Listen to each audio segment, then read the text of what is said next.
سألت وهو يقرأ من جواله: ما أفضل برنامج قرآن نستطيع تحميله لأستمتع بالقراءة؟ قال وبلا تردد: تطبيق آية. قلت: آية؟ قال: نعم. قمت بتحميله من جوالي فتفاجأت بالتالي: أولا، روعة القراءة وجمال الخط وصحته. ثانيا، تكبير الخط بما يناسب الكبار والصغار. ثالثا، يمتعك أن يقدم لك مع كل صفحة فوائد ذهبية. رابعا، تفسير رائع هو المختصر لتفسير القرآن. خامسا، بإمكانك أن تستمتع بسماع تلاوة بدل أن تقرأ الآية. سادسا، خاصية البحث عن الآية وبكل سهولة. سابعا، يعمل معك بكل هذه الخدمات والنت مقفل.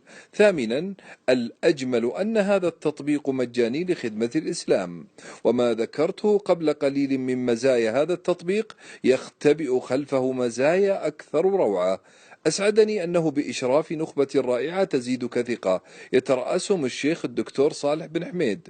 كلما قرأت به دعوت لصاحبي وقلت: صدق الحبيب عندما شبه الجليس الصالح بحامل المسك، وقد أهداني مسكا ربانيا. وكلما قرأت منه كان لصاحبي أجر كل حرف منه بإذن الله.